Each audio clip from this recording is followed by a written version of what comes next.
Evening, gang. It's Sunday night, Sunday the 8th of August 2021. Very good evening to you and welcome to tonight's United Kingdom talk. Was there a glitch in the music there? A glitch. I do hate it when we sometimes get a glitch, don't you? You get a lot of, like sometimes if you've got a dodgy computer and the music can be playing funny and you get a bit like that. A glitch, dear. A glitch. What's it been like? We've had rain here and then the sun, then the rain, then the sun. You know, after the church thing on the internet this morning, I went down, had my daily swim, which is going quite well. There was only 3 of us today. Great big swimming pool. Well, it's not in the whole pool, but there's like 3 lanes, you know, fast, medium, slow. I'm in the medium one. And there was only 3 of us. Well, there was 2 of us for about 20 minutes. It's a 45-minute set. Was it 45 or 50? 50-minute session, right? And you book before you go. I've shown you the app that we have here for the Bracknell Leisure Centre place, run by Everyone Everywhere or Everything or something like that. I don't know what it is. So you book it in 11:30 to 12:20 today. I booked for, and you get in there. If it's just before 11:30, they'll either let you in or they make you wait, depending on who it is. If there's no one there, you're not supposed to get in till time anyway, because you've got to have a lifeguard on duty and all that business. So I got there just a minute before, and people started to jump in. So in I went, and off I went. But there was only 2 people in my lane, in the medium lane today, until about 10 to 12, which is great, because you go off your own speed. I often sometimes think though, you think you're better off if there's no one else in that lane, but actually, if you've got people behind you, I think you go faster. I think you put more effort in. I mean, it's more pleasant when there's no one at all in any of the pool. But I do believe if you've got like people in front of you and people behind you, it kind of forces you to keep up, doesn't it? You know what I mean? But there was only 2 of us in there, and then another bloke got in. But we never had more than 3 in that lane today. So that was quite nice. I took the umbrella with me, and 1 minute it was open, and it was closed. And I had this umbrella outside, right? I left it outside, sort of in the porchway. And when I'm going along now, right? And I was already aware of this, fortunately.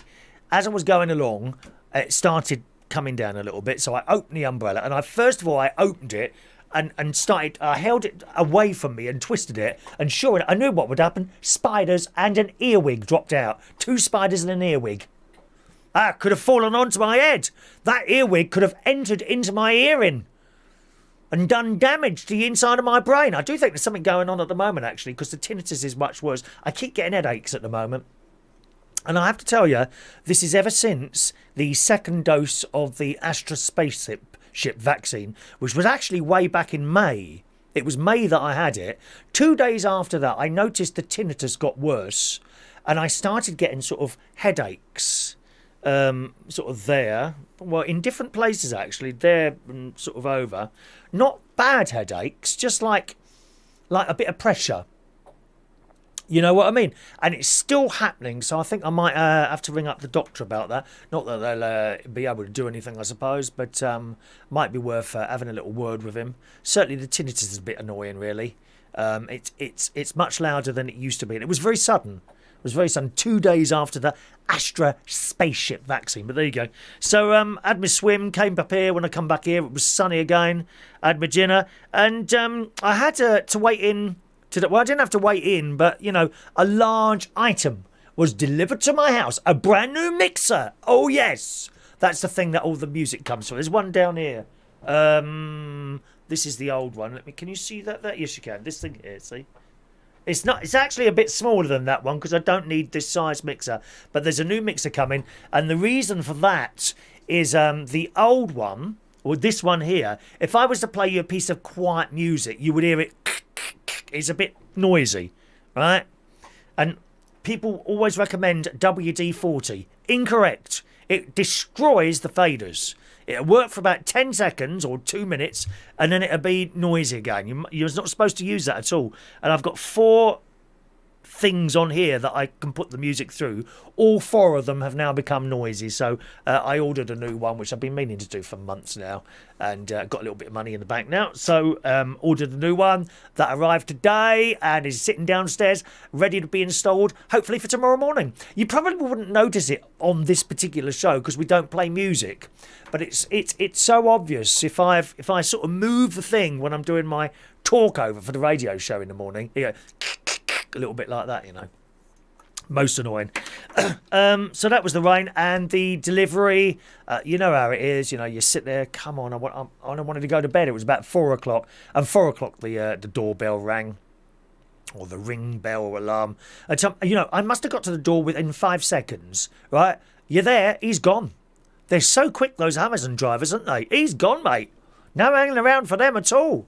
Out the door. Well, away. And there's a large box sitting there just by the door. So I've opened that and that was it. And then last night, what did I do last night? Oh my God, anyone see Casualty? How sad was that? 2 people dead. Nice, no, good characters. 2 characters dead. They're having a bit of a bloodbath there. Who's next? Hope it's not Charlie. Hope it's not Charlie. Casualty last night. 2 people dead. Not telling you who it is. No.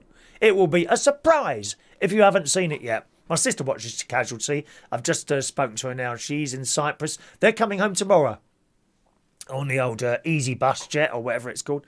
Easy Bus. Or I don't know if they're on Ryanair or EasyJet tomorrow, but they're on the way home tomorrow. And I was telling her how sad Casualty was, but she hasn't seen it yet, so it stops there. Don't worry, I don't tell anyone. I noticed someone put up a Casualty spoiler thing on blooming Facebook the other day, didn't they? Which I just saw a picture of someone on it, and then I quickly scrolled past. I hate that. I think it spoils it, knowing what's going to happen in the story. What's the point of that, you know? The Daily Star's very good at that, isn't they? Spoiling stories. So that was a Casualty. And I've got a couple of films to recommend, which I shall be recommending to you in a moment. I've watched a couple of films this weekend as well, so I'll tell you all about that. If you want to join into the show, you're in the chat box. I'm not in the chat box, okay?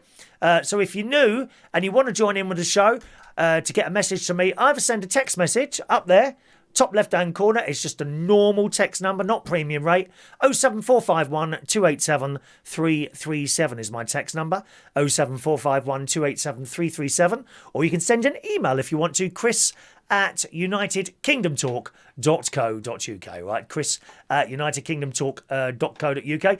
Lee Toby's already sent a message in. Good evening, Lee.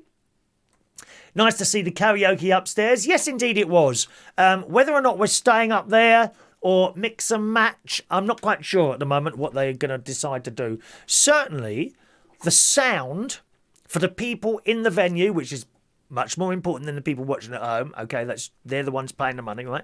The sound for the people at the venue is much better downstairs because we can turn it right up in the basement. Okay, we'd be very careful with the sound levels upstairs.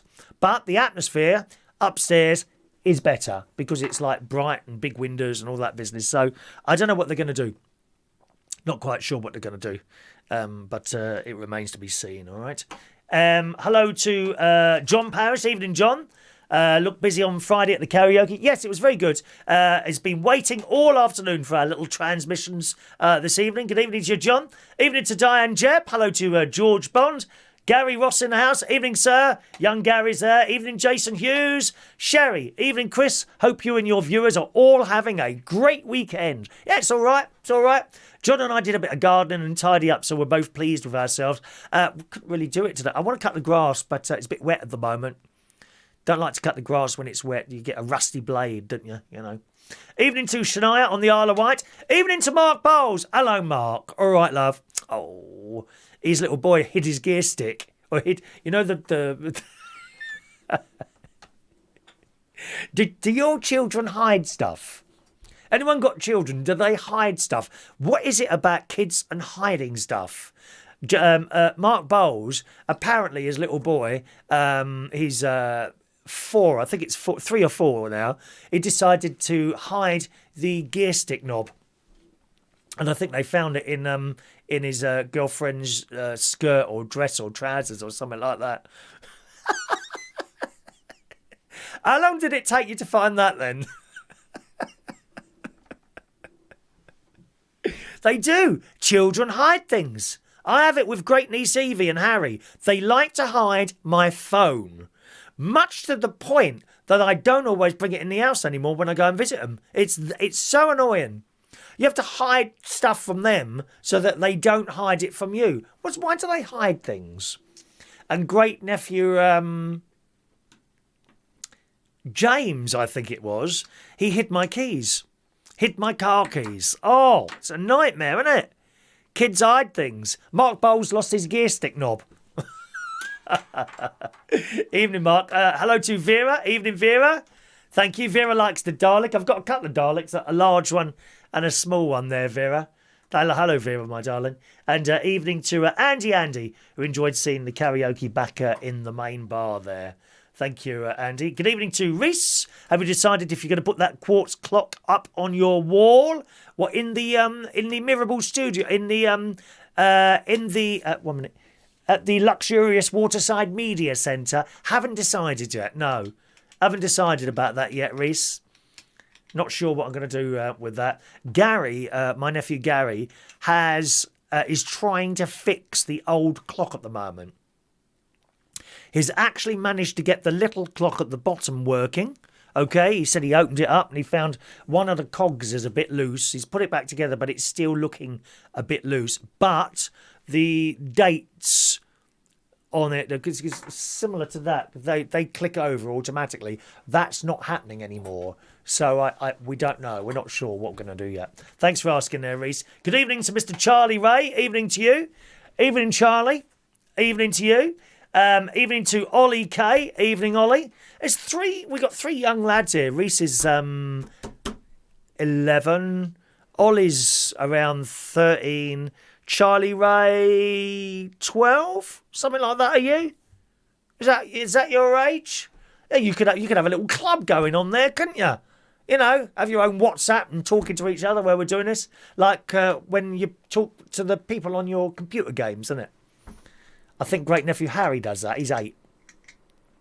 Do you, Charlie? You know my great nephew Harry. Does he ever play computer games on that little thing where they talk to each other? Was it a PlayStation or a Wii? I don't know what it's called now. Oh, Charlie's 10. Charlie's 10. I beg your pardon, Charlie. And of course, Paige as well. We've got the young girls here as well. Paige, who is 9. Oh yeah. Maybe I should just sit here and read bedtime stories. Is that a good idea? Do you want bedtime story? Once upon a time, something like that. Hello to you lot. Mark Bowles, it took 30 minutes to find his gear stick knob. Anyone else got children and do they hide anything from you? What about you four? Ollie, Paige, Charlie and Reese. You're probably too old to keep hiding things from your parents, are you? Eh? I mean, Mark Bowles' little boy, I think he's like 3 or 4, one of those two. Yeah, I forgot his name for a minute, Mark, sorry. It's a double-barreled name in it. I forgot your name. What's your name, your boy again? Can't remember. He's probably in bed now, isn't he? Evening to Ray Reynolds. Evening, Ray. Paige is 7, nearly 8. I beg your pardon, Paige. Nearly 8. Not old yet, are you, my love? Not like your brother at 10. God, that's so old. God, look, it's so old. He's got wrinkles on his... Look at his face. He's got wrinkles. I bet he's got wrinkles all over his face, your brother. Is he? Is it as bad as that at the moment? 07451287337 if you want to text into the show today or send an email, chris@unitedkingdomtalk.co.uk. Ollie says, my dad hides my TV remote, but I hide the odd thing or two. TV remotes. Oh, don't. Again, that's going back to great niece Evie. You watch half the YouTube video, bang, the next one's on. Oh, please, can we watch the whole video, please, Evie? No, Paige has got no wrinkles yet. Thank you, darling. All right, Reese doesn't hide things anymore unless it's a surprise for them. But other than that, I don't hide things much anymore. No, I shouldn't think you do. Too old to be doing that now, aren't you, mate? Ollie says batteries are the most common things. Go hidden. I've got... Where do I stopped buying expensive batteries. I buy the ones from Aldi now. Aldi, you know, you get a great big box for like, I don't know, couple of pounds or something like that. I actually don't know if they do last as long as the Duracell ones. You know, perhaps I should get one of those rabbits, You know those rabbits that they bring out on the telly at Christmas? And they put normal sort of supermarket batteries in one of them and Duracell in the other one. And they go, and the supermarket went, and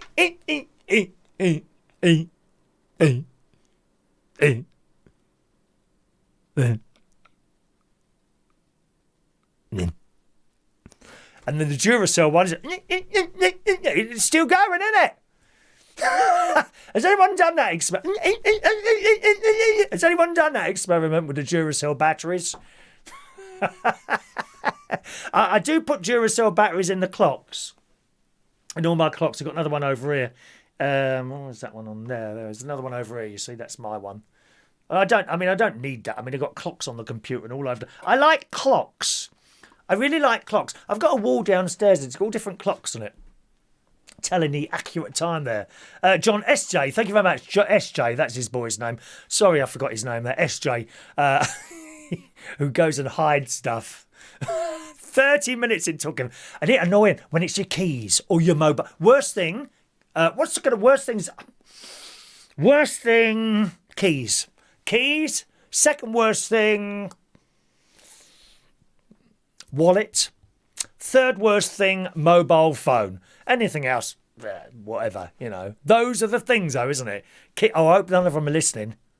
I hope Harry and Evie or George and Emily or James or Olivia aren't listening. Because they will know now to go for the keys. What a mistake that was, mate, saying that. Won't they? They will know to go for the blooming keys now. I'm going to have to keep them in my pocket. On a sort of chain or something. I've got a chain or something like that. Take these chains from my heart. What can I put them on? I'll have to I know, I've got a stapler here, haven't I?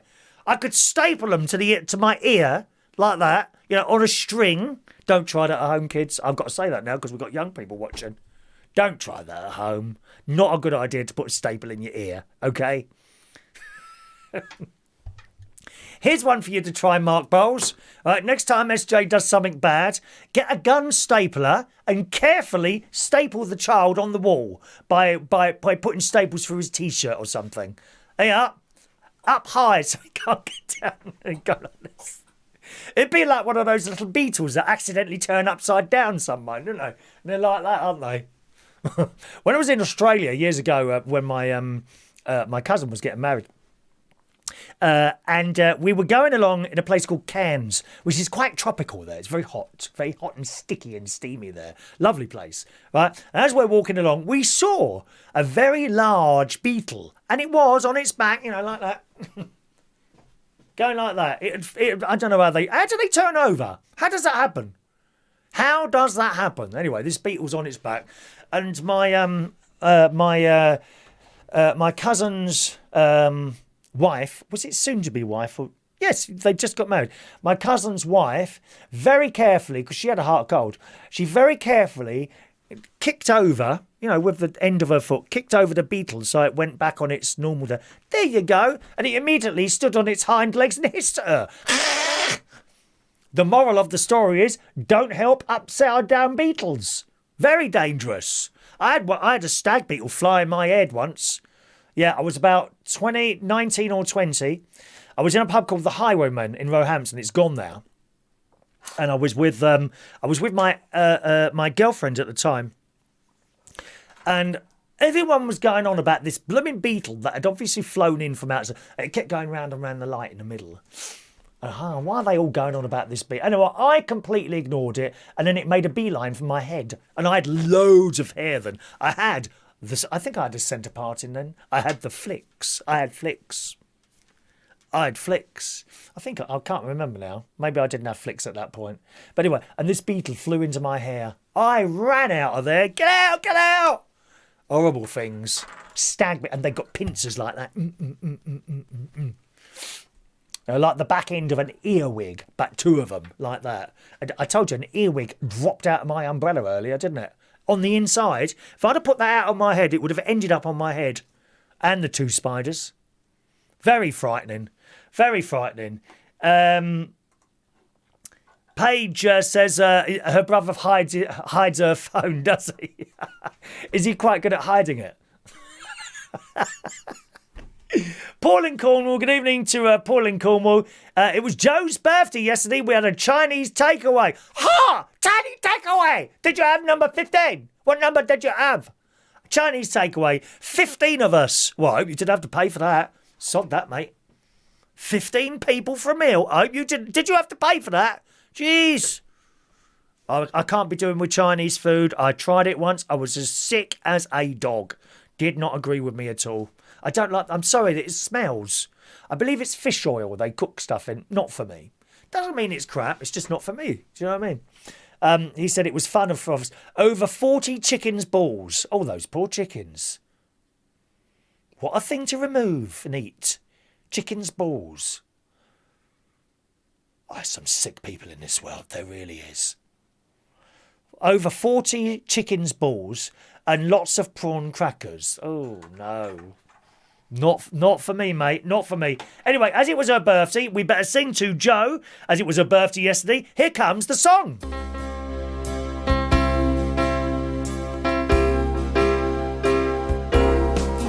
Happy birthday to you. Happy birthday to you. Happy birthday, dear Joe. Happy birthday to you. Happy birthday, Joe. Don't choke on those chicken balls, dear.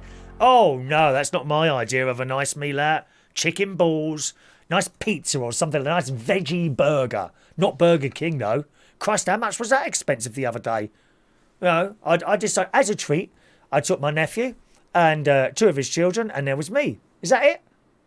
I think that was it. That was it. Christ, about 35 quid. What? I mean, all I had was the non-meat burger, whatever it was, and chips. Did that include a drink? Don't know. Might have included a drink. And that was like 6.5 quid. How are they getting away with that? Won't be going back there, my love. Although Gary then said it was a lot cheaper to order it on the app. Why is that? Why do they always want you to order it on the blooming app all the time? I want to go in. Can I have a burger, please? Like going in the trawler's catch. There's no action there. In Skegness. Wonderful.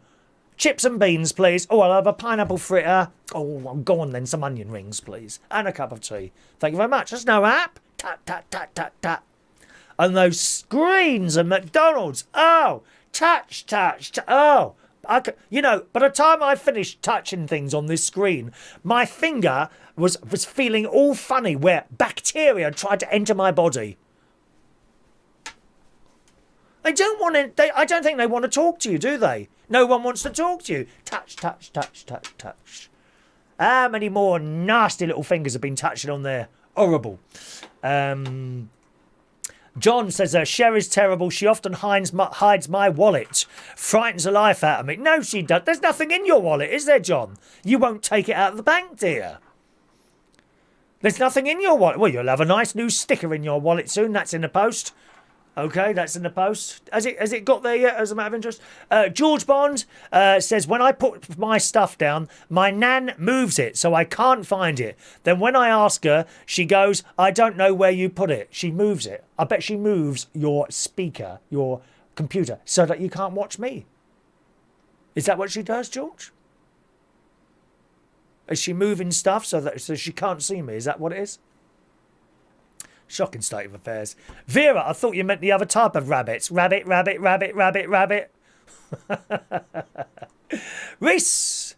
I haven't tried the Duracell battery rabbit thing, but I might try it with my battery-powered, remote-controlled car. Oh, I love it. You got so much stuff now, Reese. We never had none of that. We had a remote-controlled car on a wire. You couldn't go far because it was attached by a wire which was about 3 foot long.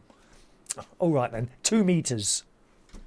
You had to walk along with the car. There's no remote control. You're so lucky with the stuff you got now. He might try it with his battery-controlled, remote-controlled car because I don't use it much anymore. I use my chargeable ones now. Oh, right, okay. So they've all got rechargeable batteries now, have they? Because they're much easier to use as my battery one is out of power within an hour.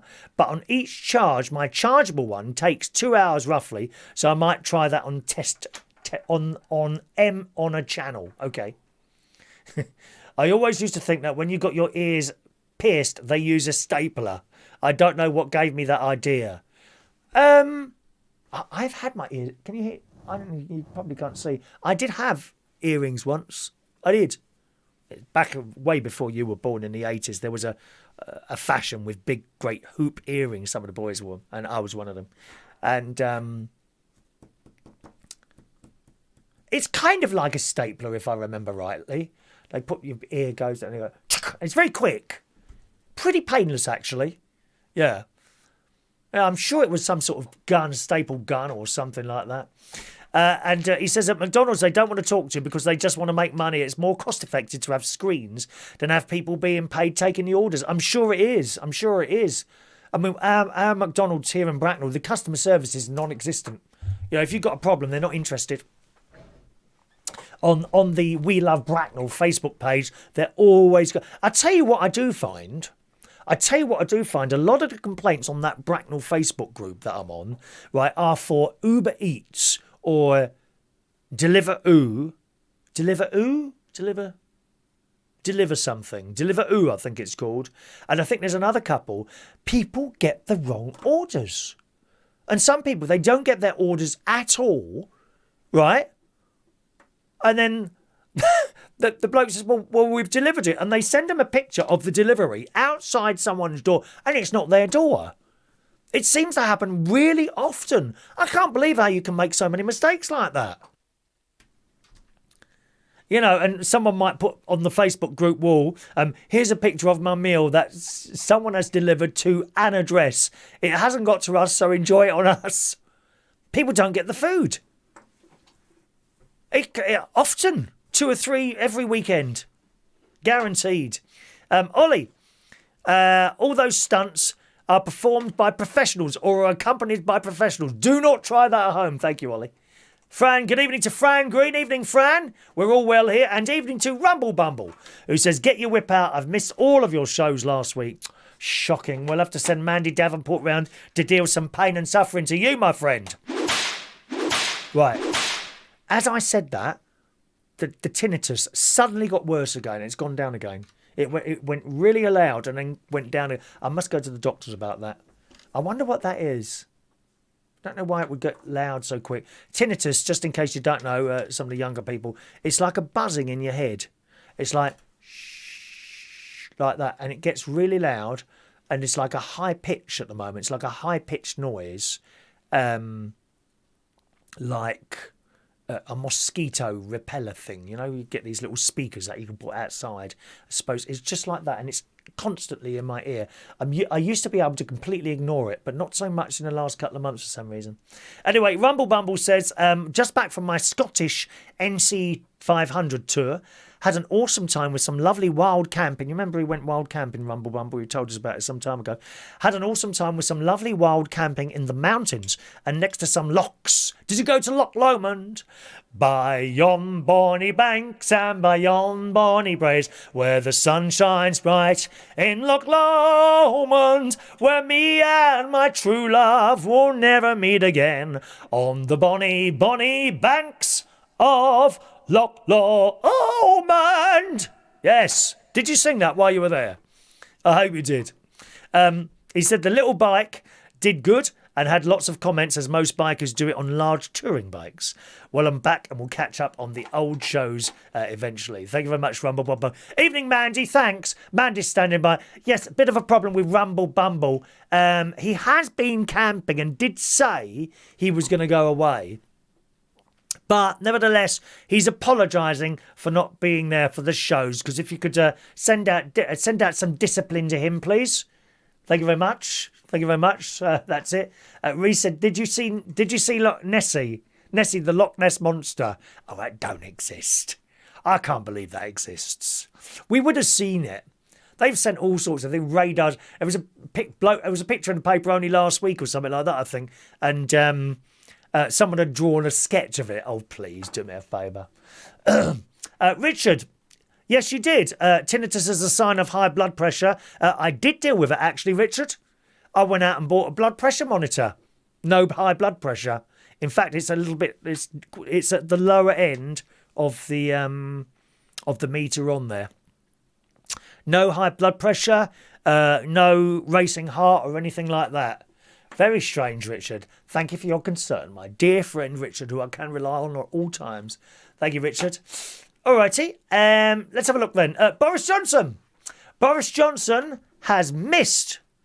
Oh, hang on a minute. Reese says there are some mad people who think it actually exists. But yeah, they're probably the same people that think the virus is non-existent. One of those people, isn't it? Reese, yes, probably some people that think Nessie exists. People put photo of their spots of Nessie and all their logs. It's all made up. It's so easy to do anything on the internet now. You know, change a photo. I could be sitting here, you know, with the head of Theresa May on talking. What's that called? Artificial intelligent fake or something. Fakes. It's fake news. Fake news, that's what it is. Andy says, don't mention Deliveroo. They have conned me a few times, delivering it to a different address. Saying they delivered it to me, they're as bad as Yodel. Some of these delivery places. Yodel. Deliveroo, I tried them a couple of times. And to be fair, they delivered the correct meal. But I thought, blimey, that's expensive. You know, and when we went into the chip shop, it was like 10 quid less. 2 lots of, like, basically fish and chips. I mean, I have a halloumi burger and chips. He had cod and chips or something like that. Maybe a drink as well, I can't remember. And it was like 25 quid. Sorry? Pardon? You know, and we went down there in the end, and it's one of those things. Poor old Reese has had the coronavirus. He knows it exists, not something made up. I'm glad you got out of it, Reese. All right, Boris Johnson then. Boris, naughty old Boris. He's missed a photo opportunity there, here, right? Poor old Boris has missed a photo opportunity. He certainly has. Well, he nearly drowned after being swept out to sea during his disastrous staycation in Scotland last year. It's been claimed. Now, of course, Rumble Bumble has just been biking up there, haven't you? It says that the Prime Minister had to be helped back to safety by his concerned protection officers. Now, one day, if I become an international megastar, well, I am already, as you know, but even bigger than I am now, universal, coming on satellites and all that sort of thing. Has anyone ever come on a satellite? Sorry, or Starlink or something like that? When I'm like that, I will have a protection officer in the form of Mark Bowles. Now, you wouldn't, obviously, I would have. Why haven't you got a button on it? I'm sure I put you on a button, Mark. There you are. Yeah, that would be my protection officer. I would have the best looking protection officer in the entire world. And we wouldn't have any black suits or anything like that. He'd be there in grey trackies. That would be my protection officer, you see. And in front of Mark, our first line of defence would be SJ, Ollie K, Paige, Charlie, and Reese. You would be the first line of defence, because you're little. So if anyone was to attack me, right, you could just drop down on your knees and bite their ankles and scream at them. Paige, you'd be good at the screaming. They don't like that. Muggers don't like people who attack people. They don't like children screaming, So as soon as you see the attack, just let it, and they go like this, and they drop to the ground, dead, bad people, gone, bye-bye. Yes, you can all be part of it there. All be part of it. Anyway, the Prime Minister, when he was in Scotland, had to be helped back to safety because he was nearly swept out to sea by his concerned protection officers who had watched him float out to sea while holidaying in the Applecross Peninsula in August, according to a report in the Times. He had to cut break short after the media got hold of the location, which he was staying with his now wife, Kerry Simmons, and their little boy, Wilfred, which is a great shame, really, The bloke was on holiday. It don't matter what you are, whether you're, well, I was going to say a cleaner then, but every job is important. Whether you're a cleaner or the Prime Minister, all jobs are important, Whether you're a cleaner or a Prime Minister, for the papers to go, oh, look, we found Boris, here he is, and then advertise it on all the paper. Well, that's great for security, isn't it? Bloody idiots. Mr. Johnson was left red-faced when it emerged he and Mrs. Simmons had climbed over an 8-foot fence to go glamping on a farmer's land. Did the farmer know? Naughty old Boris. He could have had my caravan. I wouldn't have said a word. Long as he don't mind if I'm, obviously not my bedroom, because that's where I am. He could have had the living room. There's a nice settee on there. He could have had a little sleeping. Put her on the floor. It's all right. I've got carpet. What's wrong with these people? It's emerged there were more hiccups during the ill-fated trip, with the Prime Minister nearly getting lost at sea on a paddleboard. You see, he's missed a photo opportunity there. Absolutely. We've had the bit where he got stuck on that hanging thing. Only last week there was a video of him where he was struggling with this umbrella, which ended up turning inside out. Priti Patel was wetting herself watching him. And Charles, they were wetting themselves.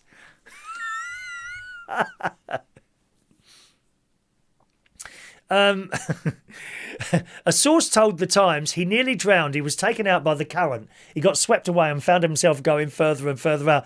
Easily done. Very easily done. You listen to that, kids. Right? You go out in that sea, be very, very careful. Never go out with on your own. Make sure your mum and dad knows, or whoever's looking after you. Others claim the Prime Minister had to be rescued from a canoe rather than a paddleboard, so we don't know what the honest answer is there. His security detail considered calling a search helicopter when Mr. Johnson just simply disappeared. Perhaps he wanted a bit of peace and quiet. I mean, you would if you were Prime Minister. All these people and all the lot on the left. Can we have some more money? Can we have some more money? Oh, don't they go on? Always want more money, these people, don't they? His security detail considered a search helicopter. He's said to have paddled halfway back to shore, where he was met by the bodyguards, who had stripped off and were swimming. No picture of them, though, for me to look at. How disappointing. The source said it was all fine in the end, but it could have been a catastrophe. He's considering another trip this summer. Oh, I wonder what he can do next. Hang gliding, perhaps? Hang gliding? Mountain hiking? Doesn't old Theresa May do that? Mountain hiking in the Welsh mountains. In the valley. She's in a valley in the Welsh mountains. Huh? It comes after it emerged Boris Johnson was at several times side by side with a civil... Oh, then it goes on about COVID. We're not interested in that. We want the funny part of it. We're not interested in the serious stuff, so there we are. He definitely missed a photo opportunity there, I think, don't you? I'm being slung out there. What have we got here? You've sent a... Paul, you've sent a video. Unfortunately, I can't open that while I'm doing the show. I'm afraid. Sorry, I can't open the video while I'm doing the show. It's not like instant like that. I have to look at it and put it on there. Ollie, is today raffle day? Well, today is the day where you get a ticket. Yeah, later on in the show, I will announce that tickets are available, and then you'll have 10 minutes to ask for your ticket. But as soon as I say, as soon as I announce that tickets are available, you immediately text in, ticket please, and that's it. Don't do it before, don't do it after. It has to be within the 10 minutes. Otherwise, people abuse the whole system, I'm afraid. John says your tinnitus could be due to your rave DJs. Why just now? Why just now? Why would it happen now? I haven't DJ'd like that, like you're saying, for five or more years. In clubs. Oh no, it's got to be 10 years now. I haven't done club DJing for 10 years now. So I don't think it's that. It's something else. Thank you, George. George, you're the only one to notice. I noticed you've got a new picture above Berkshire. Yes, it's our little globe. We've changed from the flag to a globe. There's a larger version there. It's good, isn't it?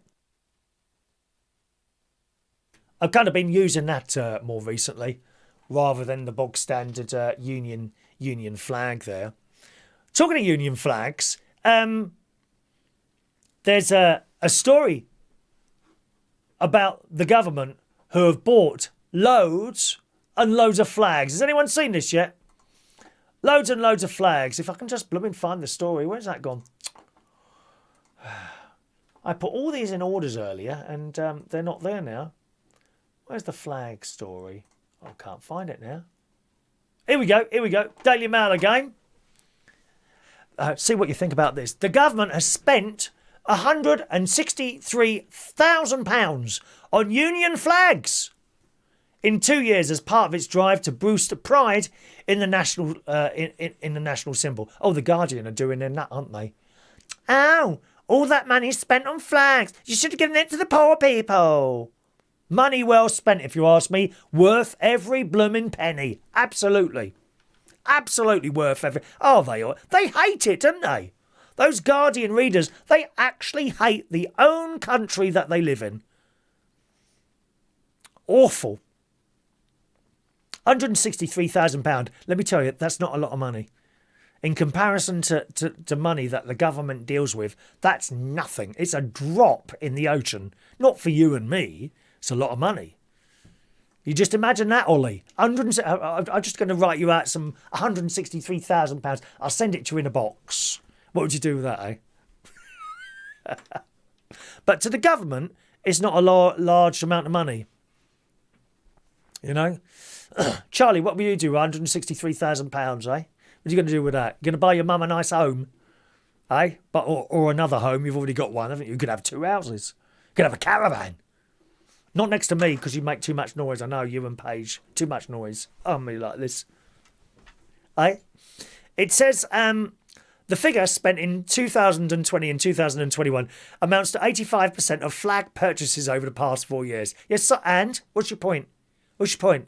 Money well spent. Every house here should have a Union flag flying from it. Every house in the country. Just like they do in America. They don't have that problem in America, do they? Huh? Ow, can you take the flag down? It might offend someone. No, can't take it down. Cheek. Data reported by The Guardian. Oh, little Owen Jones. He's got COVID at the moment, hasn't he? Owen Jones. He's got his own channel. He gets so upset by everything. I don't think I've ever seen him smile. Owen Jones. Data reported by The Guardian showed spending had increased in virtually every Whitehall department since Boris Johnson became Prime Minister. Last year, the Department for Digital, Culture, Media and Sport spent 54,000, and they got the exact figure here, 54,420 and 89 pence last year alone as worn out flags were replaced. Of course you've got to replace them when they wear out. You know, I mean, I'm sure being a Conservative government, they would have got the use out of them like I do with my trainers. You've seen my trainers. They literally hanging off my feet before I throw them away. I stepped in dog poo yesterday. Oh. Didn't notice it until I saw it on the kitchen floor, you know. Or is that like that? Poor Gary, the cat, wouldn't come in the house. He was terrified. He thought I'd suddenly got dogs in here.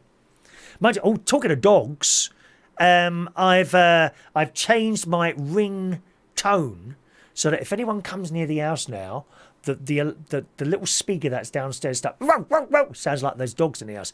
And the reason I did this because there was an intruder the other day, not in the house. Someone came up the path, right? I'll show you. I tell you what, I'll show you on Tuesday. I'll show you on Tuesday night's show. Okay, I got a video of him. This 2:30 in the morning. This bloke comes down the path, walking down the path. He then spots the camera, points at it like that. Then he says "effing hell," and then runs back down the path to a car. Fortunately, Babe Station Pearl, who lives down the end, right?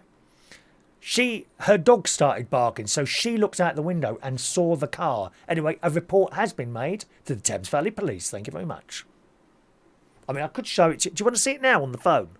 I'll show it to you now on the phone. I'll show you exactly what it... All right, here it is. At 2:30 in the morning, and remember, you can't walk past my house. It's blocked off at the end, right? But he obviously... So you tell me what you think about this, okay? We weren't going to do this today, were we? But, right, so let's just set this up. You see what you think, okay? Now, how do I wind that back there? There it is. Right, here we go, here we go. Right, you ready? Ready? Ready? Hang on. Oh, Christ.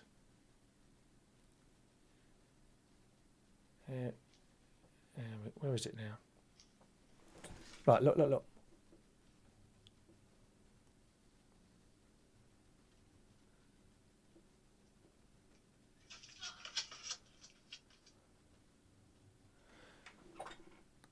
That was Friday night. 2:30 in the morning. I'll show you again.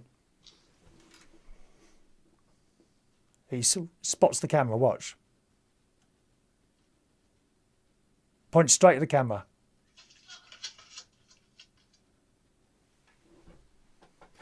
Managed to get a still with him as well. Quite a good picture, actually. He looks really dodgy. Does he not look good? Dodgy? Anyway, sent to the Thames Valley Police. Possible intruder alert. I then upgraded my security so that now if anyone comes past the house, you hear dogs barking. Row, row, row, row, row. Not rabbits. Dogs. Row, row, row, row, row. Absolutely. Intruder alert. Anyway, back to this. So there we are. It spent a lot of money on flags. It says the Cabinet Office has spent more than £3,000, which I'm telling you now, for government spending, it's just the Guardian trying to stir up trouble as they usually are. You know, the Guardian of the country. Oh, please do me a favour. Bleeding left-wing fanatics they are. The Cabinet spent more than £3,000 since the start of 2018. Oh, so what's that, £1,000 a year? Huh? With just under 2,000 of that funding the purchase of 8 flags in the most recent financial years. £2,000 in 3 years on flags. Please do me a favour. Honestly, worth every penny. Absolutely. You know, that new plane they've got, worth every penny. Are we having a new Royal Yacht as well? I hope so. Anyway, these are some of the flags that he bought. Okay, there he is. It's not particular. He looks like he needs dental work there, doesn't he? There's our Boris. Now, tell me, look at those flags. Do you think they are actual flags or are they some sort of cardboard cutouts? Because I have looked for those everywhere as a cardboard cutout and I cannot find them anywhere. Also, Alex Belfield, who I know some of you watch Alex Belfield's channel, he's got a large light, very similar to that flag, standing behind him. And it's like a triangular, and it lights up. And again, it's a Union flag. Where did he get that from? I can't find them anywhere. So if you know anywhere where I can get one of those from, do let us know there. All right, some of your messages then, gang. Charlie, what have you sent me there, Charlie? Let me have a little look there. Is that a picture Charlie sent me? On the email it says can't reach this page, so no, that's not whatever you tried to send there. I don't know what you sent there, but I can't get it for some reason. He says I am a grandma. All right. Okay, let's good evening to Maureen. She came along to the karaoke. Bought me a nice little thing of sandwiches and crisps and chocolate on Friday night, didn't you? Thanks very much, Maureen. It's the only time I've broken my thing. You know now at night time, all I have is an apple and a banana now, and the weight's coming off. That's working. So I'm quite pleased about that. Thank you. Evening, Maureen. Reese reckons he's definitely up to no good. He looks very dodgy, and he was there with a purpose, the way he approached. He was definitely after something. I definitely think so, yes. I'm sure it was. I'm sure that's what was happening there, Reef. And Gary reckons they're definitely actual flags. Maybe they've got someone like quite artistic to put them in position. I think they look fantastic on the telly when they come out in front of those. Really good. All right. Okay.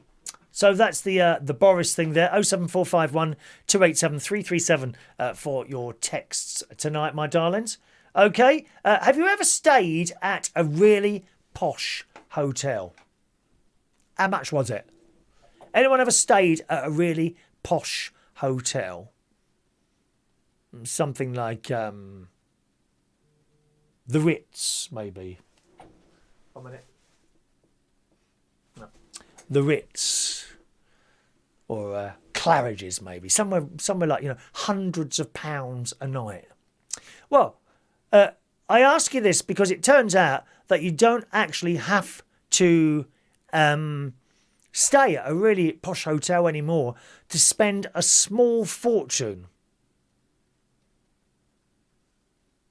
Hotel quarantine costs. If you have to go on holiday, and you end up at one of those quarantine things. Hotel. Mark says, does a travel lodge count? No, Mark. Just. No, dear. Listen, we will go to a posh hotel, even if it's for an afternoon tea one day. I'm sure you've got a nice little suit. You won't be able to wear your grey tracksuit there, much to my disappointment. Get yourself a little suit. Leave your missus at home. Afternoon tea, Mark. Yes, we'll have some of that, thank you very much. Mandarin Oriental is the one I like best. That and Claridge's, yes. Pictures. And then while we're there, actually, Mark, while we're there having our afternoon tea, so that your girlfriend doesn't feel left out, we can send her pictures of us sitting there enjoying ourselves. Isn't that a nice thing to do, don't you think? Is that a good thing to do? Oh, what's the other one I went? Fortnum and Masons. That's quite nice, that one. They do toasted cheese things in there. Very nice indeed. On me. Of course, on me. Of course. Yeah. Bring your camera. We could just sit there. We could spend half the night just sending pictures to your girlfriend of us just sitting there with our little glass of champagne and the sandwiches. Huh? Yeah, just a suggestion. Anyway, you don't need to spend a fortune in a hotel anymore. Just go away and need to come back and need to quarantine. It's outrageous. Hotel quarantine costs are to soar to more than £200 a night. I mean, why? I got a bit of a theory here. Are they doing this because of this environmental thing? Obviously, the more you put the cost of something up, the less people can actually afford to do it. Therefore, not so many planes in the sky. Get it? Just a thought. Hotel quarantine costs are set to soar to more than £200 a night. It was revealed last night. All travellers returning from red list countries such as Brazil, Turkey and South Africa must quarantine in a government-approved hotel for 11 nights. 11 times 200. Until now, the cost of staying in a managed quarantine facility has stood at £1,750. Yeah, these quarantine costs are more than you would spend... Sorry, just a minute.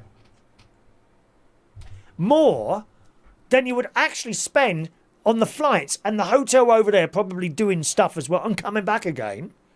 It's probably much more than that.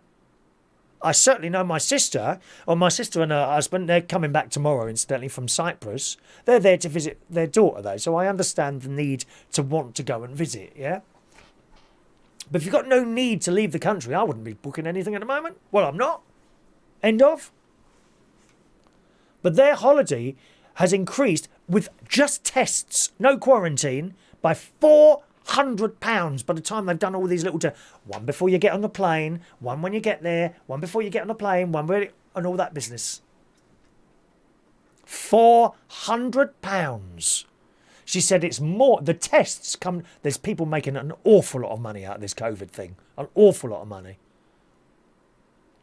Anyway, from next Thursday, the price will jump for 11 nights for a COVID quarantine hotel to £2,285 for a single person.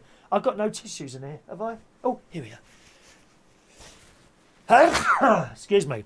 £2,285 for a single person. Additional adults and teenagers will be charged £1,430. More than double the current £650 rate. The price for children aged 5 to 12, that's you lot there, will remain at £325. Oh, bargain for you lot. Well, I think we should just leave you lot in the hotel with a few computer games and go. While under fives will continue to stay for free. That's outrageous. The rise means that for a family of four with two teenage children, the cost will jump from £3,700. This is just to stay in a quarantine hotel once you've had your holiday. So you come back on the plane, hotel at, I don't know, Gatwick, Stansted, Heathrow, wherever it is. That will now cost you, for a family of four, two teenage children, £6,575. Now, who can afford that? Who can afford that? Just the quarantine hotel. It's crazy money. And my theory is they don't want you to go away. This cannot possibly be costing the hotel. They're making a mint out of this. It's outrageous. Officials said the cost would include transport to the hotel. Oh, what's that? Little bus. Little bus, is it? Hotel security and food. Well, we've seen pictures of the food. Shocking. It would also include provision of welfare services, 2 coronavirus tests, which are required by law on days 2 and 8. Here we go. Some travellers, this is on the Daily Mail, some travellers have complained of prison-like conditions in the hotels with little access to fresh air and poor food. Others have been forced into debt by the crippling costs. Well, I mean, I have to say, don't go then. If you should never, ever borrow money to go on holiday. If you haven't got the money to go on holiday, either go somewhere cheaper or don't go. I was going to say a caravan holiday here in the UK, but they've whacked their prices up as well, because they know people can't go abroad.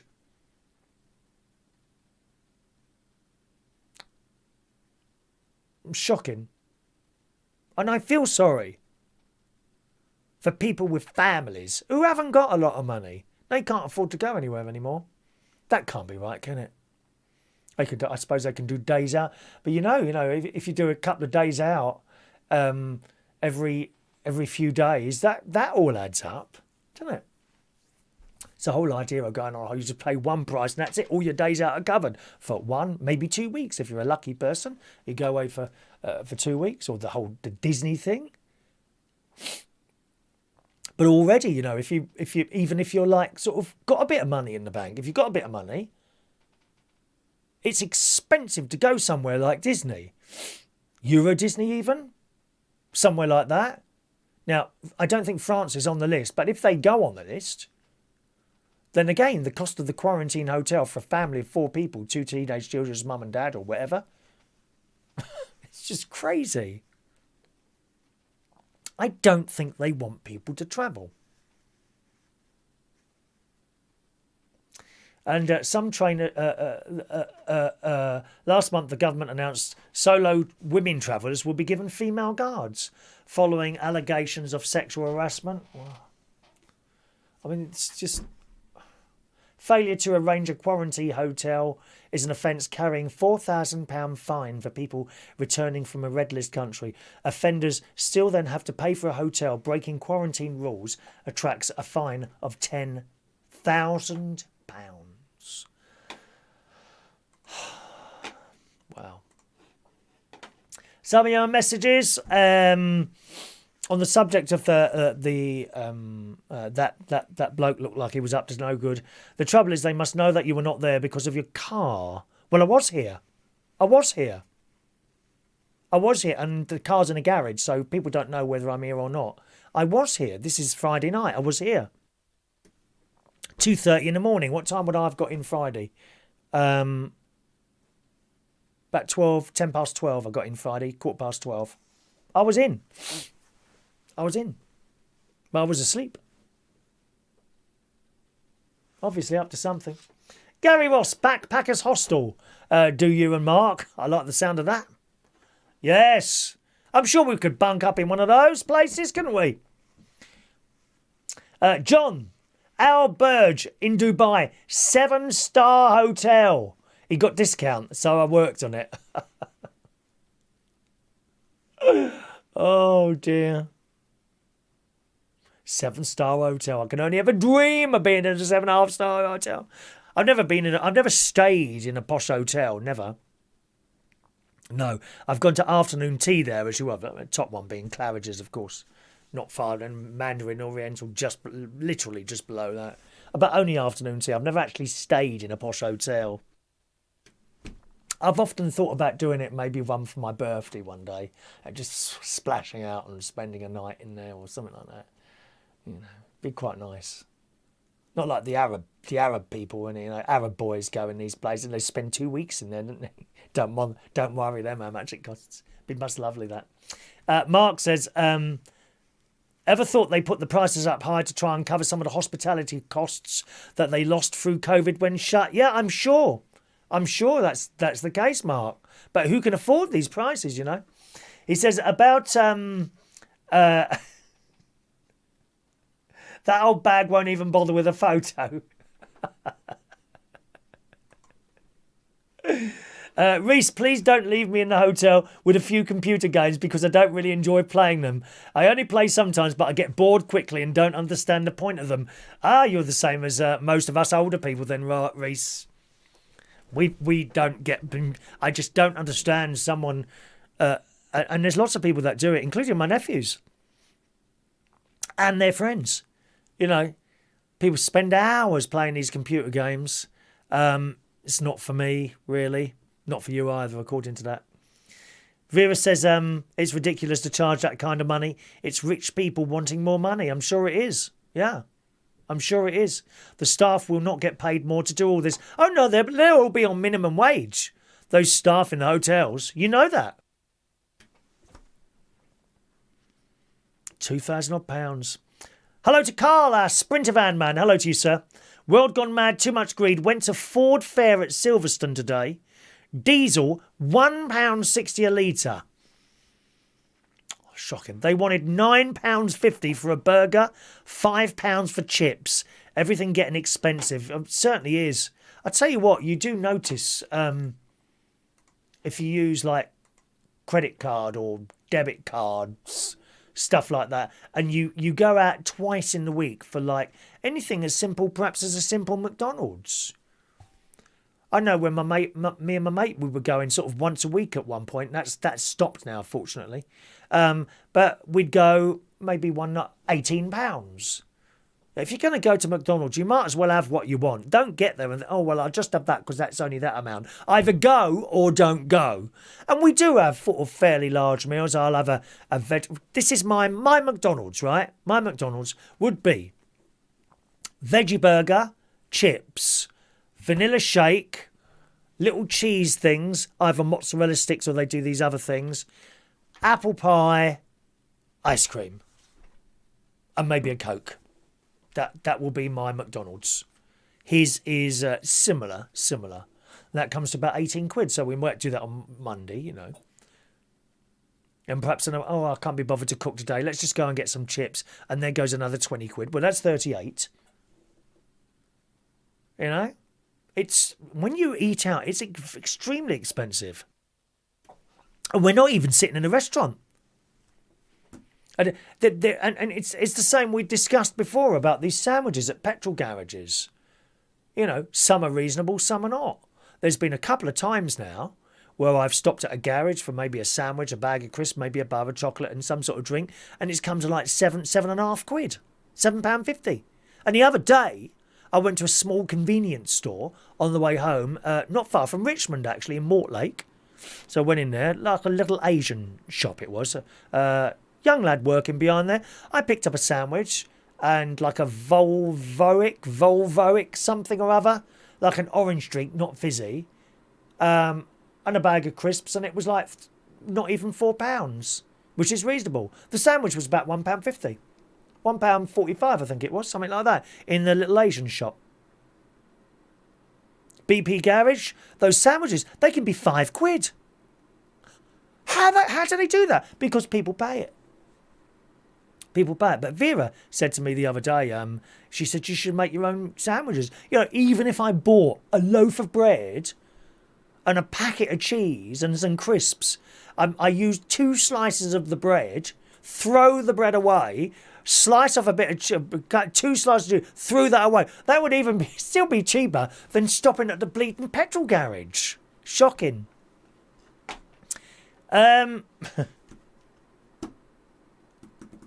Let's have a look. Vera, staying in a posh hotel has never really appealed to me, to be honest. I'm happy in a tent. Well, I'm happy with Mark Bowles' tent, posh hotel, cheap hotel, travel lodge, knocking shop. I don't mind which one it is, to be honest. Aren't we awful on here? And Reese, people put loads of effort and time into something you will only be able to experience on that screen. Computer games there, you see. Yeah. Anyway, that's the old posh hotel business. I would like to... I really would. In actual fact, there's, if you want to have a look at this, Coworth Park, Coworth. It's in Ascot.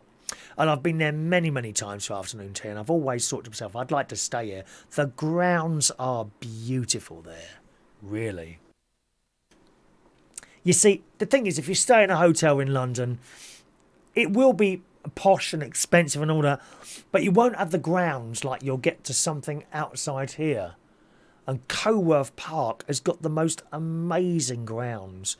They have horse riding going on there and polo and all sorts of stuff. I think Harry stayed there. I think Prince Harry stayed there before his wedding. I'm sure he did. Yeah, true. All right. Okie doke, gang.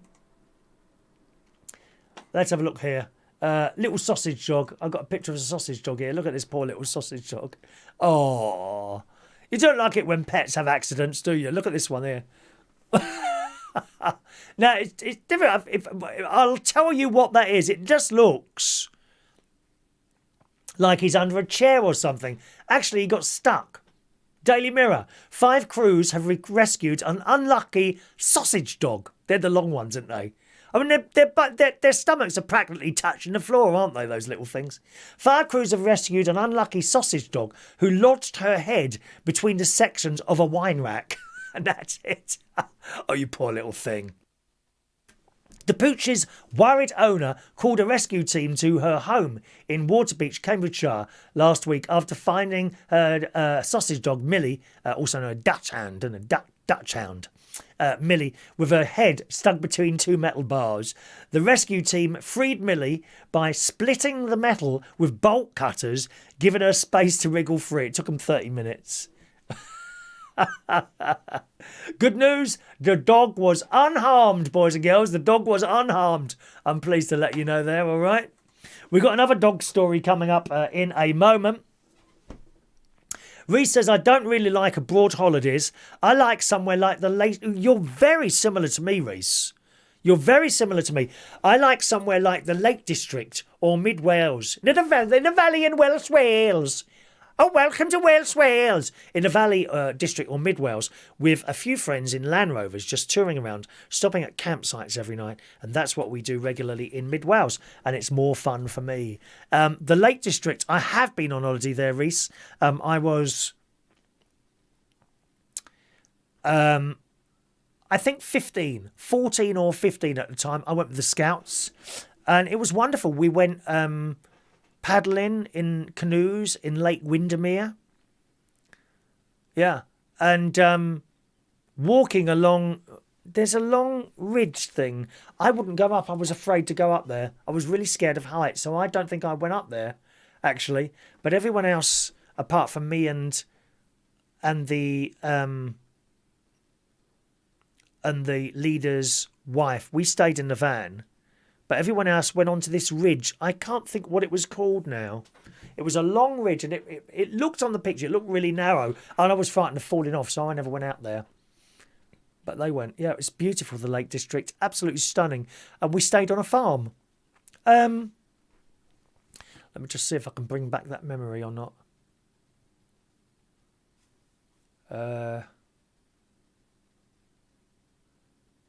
Ooh, it's so long ago. Where's that? Windermere. There it is. Yeah, we stayed on a farm, which had a river flowing next to it.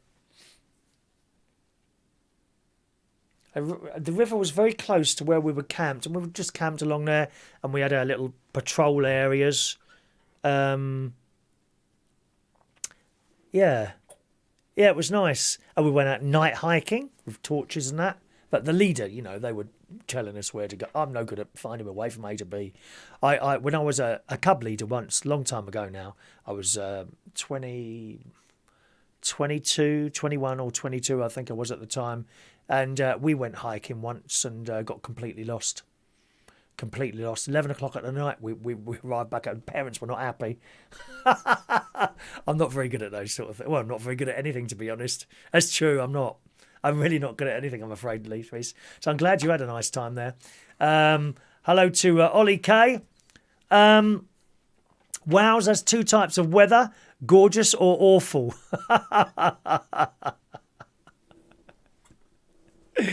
I've never been to the Welsh mountains or anything like that. I would like to go, actually. Something like that, and perhaps have a little holiday there. I did think I might hire a bungalow or something up in the Scottish Highlands and go up there. You see, because I've got a caravan in Lincolnshire, I wouldn't even need to do the whole trip. I could drive to the caravan as normal and then go further up to Scotland to do my holiday. It wouldn't really take that long because I'd split the journey in half, you know. I'd quite like to do that and perhaps drive around and see the lakes and things like that. Must be wonderful doing something like that. All right, what's the time? 9:10. Let's do the raffle tickets now, gang. Our next raffle is on Thursday next week, okay? Thursday's show will be our raffle. Our prize this week is this here water bottle. Water bottle, okay? Orange tops, all plastic, reusable water bottle. Very strong. You can win that. But you'll need a raffle ticket. If you'd like a raffle ticket, completely free of charge, ask now. Ask now. You have 10 minutes to ask. We should have a countdown clock on here now, shouldn't we? Have I got a 10-minute count? No, I haven't got a 10-minute countdown. I'll do that. Let me make a note of that. 10-minute countdown clock. Yes, clock. That's a good idea, isn't it? Like to have as many visuals on the picture at the time. Okay, so if you'd like a raffle ticket for the raffle on Thursday, ask now. Remember, here are the rules. You can have a raffle ticket for every time I'm doing a live show, whether it's on here or the radio, okay? I'm on the radio again tomorrow morning. That's where you can find me tomorrow morning, okay? Just after the 9 o'clock news. Join me on there. And again, it's the same as here. At some point in the show, I will say you can ask for your raffle tickets now. Ask now. Okay, just as I'm doing there. And then you'll have 10 minutes to ask for your raffle ticket. You can have 1 raffle ticket per person. You can't ask for a raffle ticket for someone else. Each request has to come from its own separate phone number or email address, but not both, one or the other, okay? If you're abroad, you still get a raffle ticket, but you've got to email in. All right? And that's how it works. What's the other rule? There's another rule, isn't there? Can't remember now. Can't remember what it is. There was something else. I can't remember what it is. So we'll do those in a moment or two. Can I just recommend a couple of things that I've seen on Netflix yesterday? If you are a fan of... Oh, God, his name's gone out of my head. It's happened again. Clint Eastwood. Anyone a fan of Clint Eastwood? Funnily enough, we were only talking about him a few weeks ago, weren't we? When he was doing that, he was in a film some time ago where he was playing a bit of a racist character in this film, and he had some foreign people living next door to him, and he didn't really get on with them, but he took their son on board. Can't remember the name of the film. One of you will know it. Took their son on board because he was getting a little bit of a tearaway, so he took him under his wing, and then eventually they all got on, and it was a wonderful, really warm film to watch. And the end of the film, he gets shot dead because he takes a bullet for the boy, I think it was. Anyway, that's a good film. Well, I've discovered another one now called The Mule. M-U-L-E. It's on Netflix again, gang. It's called The Mule, M-U-L-E. And in it, Clint plays an elderly... Well, he is old now. He's very old now, Clint. I don't know. How old is Clint Eastwood? Shall I have a look? He's got a... I reckon he's in his 90s.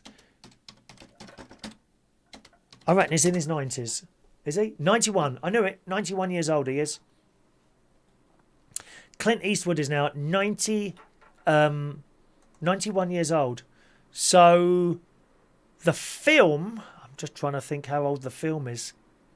The film is not that... I think it's only a couple of years old, this film. Let's have a look. Career, 2020s.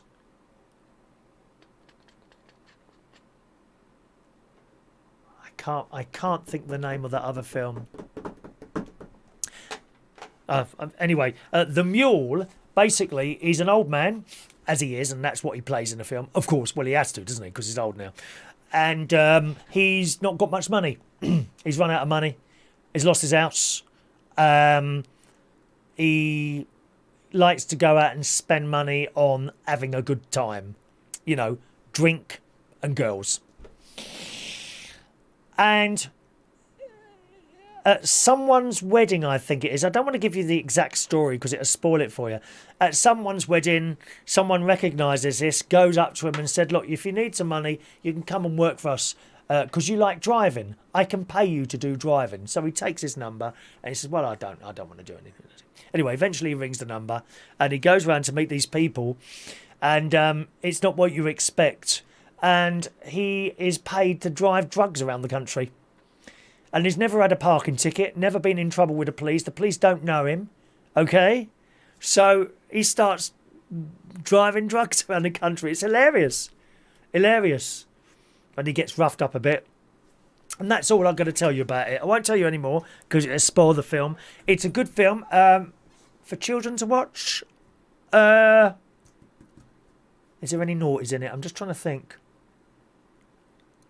No, I think you'd be all right with that, kids.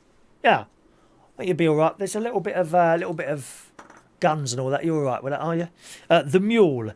It's on Netflix. The Mule. M-U-L-E. Really good film. Really good film, okay? About 2 hours long, that one. And I'm now watching Munich. I'm about a third of the way through that. And that is about the terrible Olympic Games when it was held in Munich. And some terrorists murdered the Jewish contingency were there. And it shows you years later, a group of people is taken on by the Israelis, Jewish community, the Israelis, and they want to find these people that murdered all the people at Munich. And one by one, they knock them off. Various different methods. I've only seen 2 of them get killed so far. Okay, one of them was blown up in a bed. That was quite good. Except the explosives were too much. Not only did they take out the bed, but the 2 rooms either side of it as well. Okay, so that's quite a good film as well. Munich, M-U-N-I-C-H. Okay, both of those are on Netflix. All right, let's do these raffle tickets. Once again, if you want a raffle ticket, the prize on Thursday is one of these lovely water bottles. Okay, ask now. Only ask once. Ask now. Okay. And we'll do these tickets right now. Here we go. Let's see how many of you. I never have any idea how many people are here. Shania ticket. Some people, they have their numbers up there and I've got how many viewers. Oh wow, how exciting. You know, I never really have that up in front of me, so I don't know. You know, I don't like to be too disappointed, to be honest. You know, we're never going to be in the hundreds, are we? Let alone the thousands. Alex Belfield, perhaps I should have a word with him. Perhaps he can give me some tips. If I put a Union flag behind me, would that make any difference, do you think? Anyway, Shania, thank you, Shania. 210 for Shania. Hello, Shania. All right, love? Let's put those in here. 210 for Shania. Here comes your raffle tickets, my darlings. Young Paige, 211 for Paige. Charlie Ray, 212 for Charlie Ray.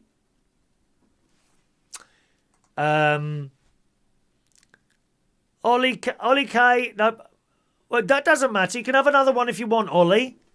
That's all right. He's already won a water bottle at some point. So he says, don't worry, I've already got one. You're allowed to have another wrap. You're allowed to win again if you want. That's all right. Let me know if you want another ticket, Ollie. Diane Jebb, thank you. 213 for Diane Jebb. Thank you, Diane. George Bond, 214.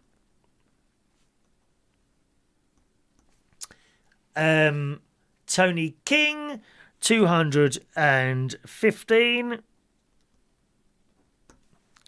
Okay, so there's those ones, you see. All right, let's see all your names on the back. Now, remember, when we draw the raffle, I don't read the name out. I read the number only, then it's up to you to claim. Okay, there you go. Tony King there. Jason Hughes, 216.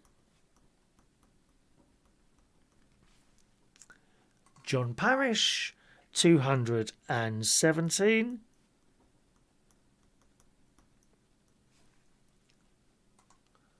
Fran Green, 218.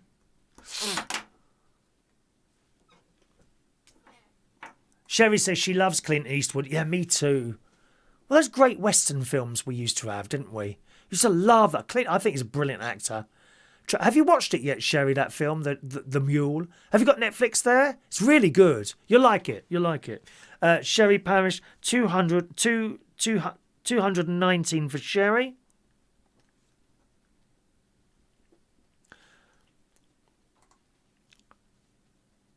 Rumble Bumble, 220. Rumble Bumble says, can I not have my 3 I missed last week? Mandy, someone's taking a piss here. I'm not having that. Mandy, can I have 3 I missed last week? No, because you only have 10 minutes to get them anyway. That's it. Once that 10 minutes has gone, no more tickets. Lines will be... Oh, I have got my lines are closed noise. Yes, I have. I've got a lines are closed noise now. Yes. Oh, yes. Rumble Bumble, 220 there. There goes your numbers. And there's your name, you see. I quite like to do them when you're seeing me do them, if you see what I mean. You know. Thank you, Rumble Bumble. Gary Ross, it's a great film. He brings drugs over the border from Mexico. That's right. That's right. And the other film was Gran Torino. I keep forgetting that name. Gran Torino was the other excellent film with Clint Eastwood where he takes this little boy under his wing. It's lovely and warm. You know, how he cares, like, and all that business. Thank you. Evening to Colin. Hello, Colin. Raffle ticket for you, Colin. 221. Thank you, Colin. Reese, there's Reese. 222. For Therese. Talking of the camping and when I went to the Lake District, Reese says it sounded fun. I haven't been able to do any trips to the Scouts because of COVID. But you're in the Scouts, are you? Oh, good. But we have been rafting and our raft was working perfectly until it got to the deepest part, which was about 10 foot deep easily, and it just started sinking. Oh, my God. And the girl in my team, because there were 2 teams competing, swam away for as quick as she could. Meanwhile, me and a few of the other boys had to try and redirect our disintegrating raft. By the way, on your comment that you're not good at anything, you are definitely good at your shows and making me laugh. I try and make people laugh. Sometimes people don't get it, Reese, and they get really upset. They just happen sometimes, but you literally have to ignore that. There's so many people that don't really have a sense of humour these days, I'm afraid. Your ticket, Reese, is 222. Hello, Andy. 223 for you, Andy, all right? Andy, 223. Can I ask you to do the little likes up thing underneath the YouTube screen, if you would, my darling? Vera, 224 for Vera. Thank you, Vera. Have I done you already, Vera? Vera, let me know if I've done you already. Otherwise, I'll have to go through these now. Or maybe I shouldn't put them in till the end. Maybe I shouldn't put them into the end. Vera, have I given you a ticket already? The Mule is rated 15, is it? Yeah, but they rate things and then you look at them and you think, oh, I'd be all right for a child to watch that. Harry would like to watch it. Great nephew Harry, I reckon. Have I given you a ticket already, Vera? Please let me know. Sherry hasn't seen The Mule yet, but I've watched Gran Torino. It's good, isn't it? Watch The Mule, Sherry. Have you got Netflix at home? Fran, Gran Torino was a good film. It certainly was, Fran, wasn't it? Yeah, we like that very much. All right. Okay, well, I'll just wait until Vera comes back to us before I put these tickets in. That's because you answered one of the questions I was asking. Last chance for a raffle ticket. Anyone else want a raffle ticket? Ask now. Has anyone asked by email? No one's asked by email. That's good. It's actually better if everyone asks the same way, but you have to have the email thing just in case people are abroad because they can't get the text coming through there. Have I missed anyone out? Please speak now or forever hold thy tongue. Hurry up, Vera. What did we start with? Oh, I'm going to have to look, aren't I? She might have disappeared. But I'm going to make a cup of tea, I expect. Where did we get to? So she would have been one of the early ones. Tony King, Gary, George, Shania, Danny Drayton, Leslie. Now, I got mixed up with the other tickets now, you see. What did we start with?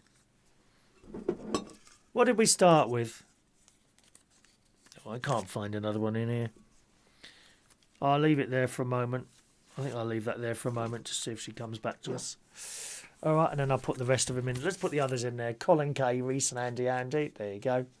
Did I give you a ticket or not, Vera? Let me know. We'll leave Vera's out for a moment, see what she comes back and says. If not, I'll ask her tomorrow morning. She might have disappeared. Okay, 10 minutes is up. Too late. No more raffle tickets, gang. Lines are closed. No more raffle tickets. Too late. I told you to ask earlier. More raffle tickets on the radio show tomorrow morning. Reach on air. Is it com or .co.uk? I can't remember. What is it? Is it .com? Yeah, .com. Reach on air tomorrow morning. .com. All right. Mark Bowles. Oh, you're just in there, Mark. 226. Oh no, not 226. Not 226. 225. Call, you're lucky. There you go, 225. There you go. Right. 225 for Mr. Bowles. Where's Vera gone? Vera, are you there, dear? Hello? Vera? Have I given you 2 raffle tickets here, my love? Oh, please don't make me empty the whole thing out. Who was the first one? I think it was... Oh, I don't know now. I don't know. Well, I'll leave it on the side for now and see if she comes back and let us know there. All right. I haven't. Right, 224, Vera. There you go. 224. And in it goes. All done. All done. No more tickets, people. That's it. Gemma Collins. We always like to have a little bit of a chat about Gemma Collins. So if I just show you this picture here. Here's our Gemma. Hi, Gemma. Oh dear.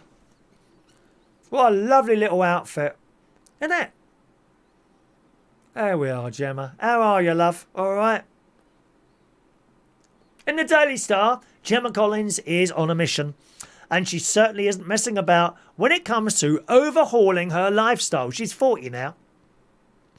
And she's vowed to become the next fitness queen. Oh, dear. She's certainly sticking to her guns. This is what it says in the Star, you see. It says this in the Star.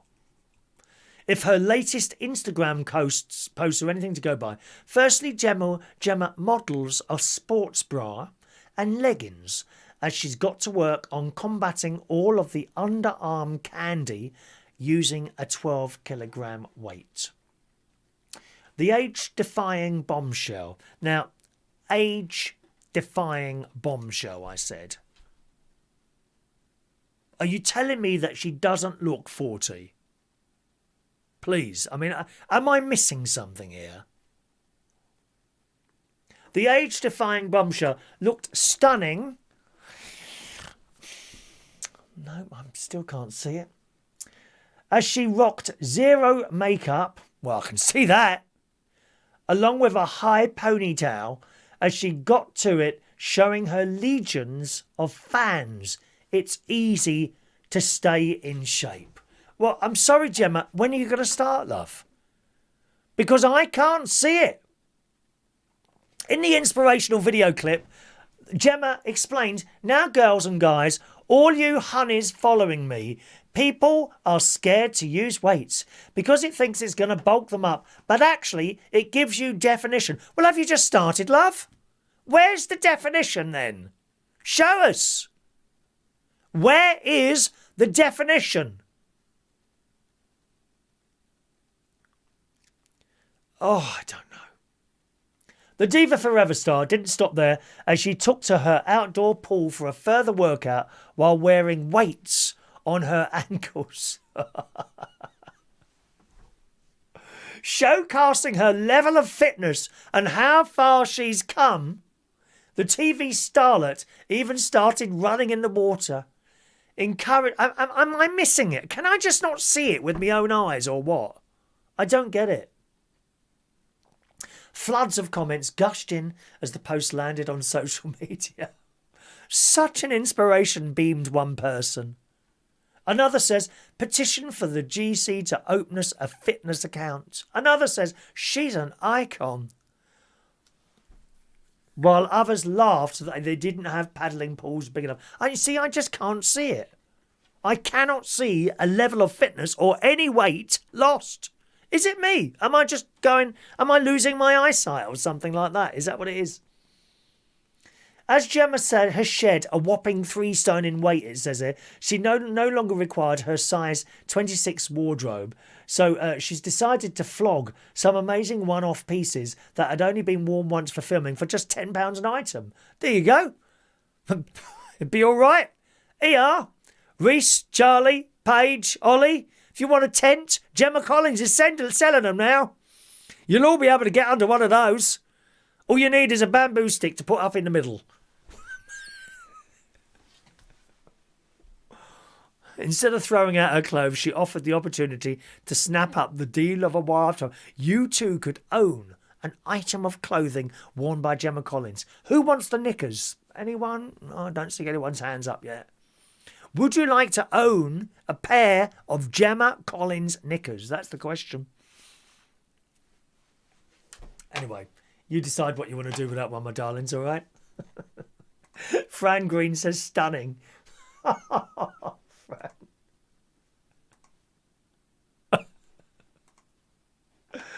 Right.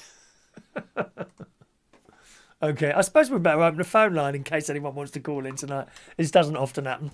0208 144 3477 if you want to call in. All right?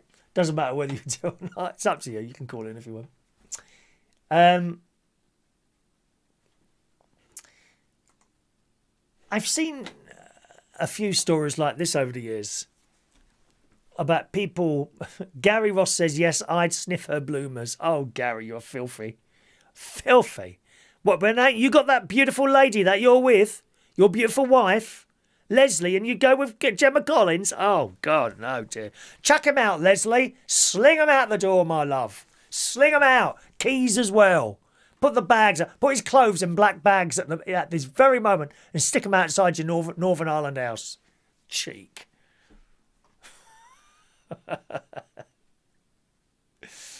But we see this story quite a few times. It always seems to be an elderly person. I don't know how you would manage to go the wrong way on a motorway.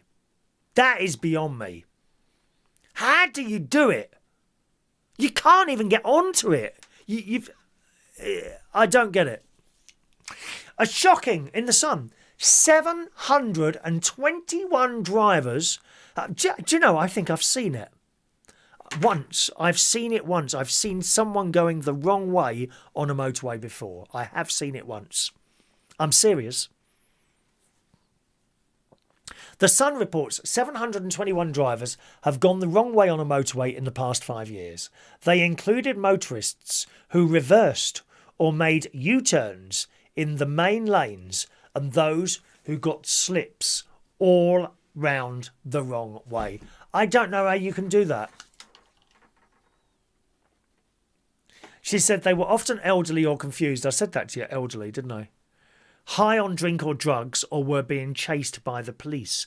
Many incidents were caused by drivers who had simply missed an exit. Now, I have seen that before.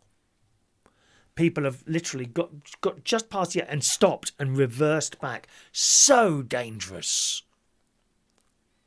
So dangerous. The trouble is, of course, some of these gaps between exits, you can be like 15 or 20 miles, you know.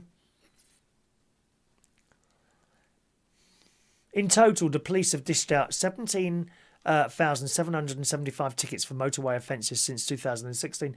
Drivers also landed in trouble for stopping in a lane, zipping along the hard shoulder, or being in a prohibited vehicles, from tractors to e-scooters. E-scooters. People go on e-scooter on the motorway. Are they crazy or what?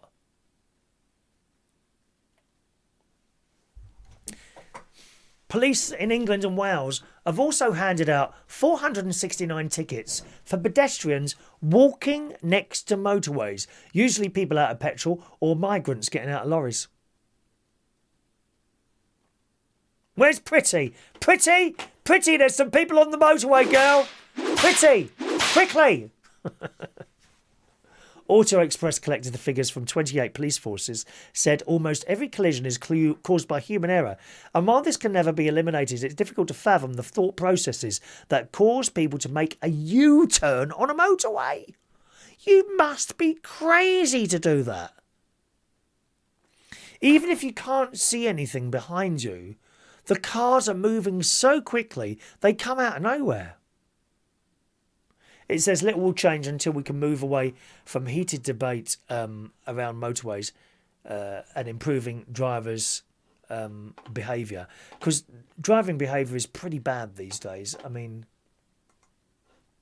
when I drive home on a Friday night, if I go on the M4, doesn't seem to be so much of a problem on the M3. I don't know why that is, but it's the M4. And these people, you can't say these young people. You don't know they're young. You don't know that. These people are tearing along the fast lane and the middle lane, racing. It's frightening. And sometimes if one's behind the other, there's a gap there, and they must be doing 100 mile an hour. Crazy. Isn't it? Fran says, on the subject of the story about Gemma calling the writer must be blind. Well, I think so as well, yeah. I think so. John Parrish says, I want Gemma Collins' knickers to protect my car from the weather and keep away strange people. Yeah. Well, I think they're rubber knickers because she has a bit of a leakage problem there, I think, as well. I don't think it's wee. Vera says, I could use her bra as hanging baskets. Vera says, I might have started following Gemma during her workout videos. Oh, come on. What do you need a workout video for, Vera? You hardly got to lose anything, have you, my love?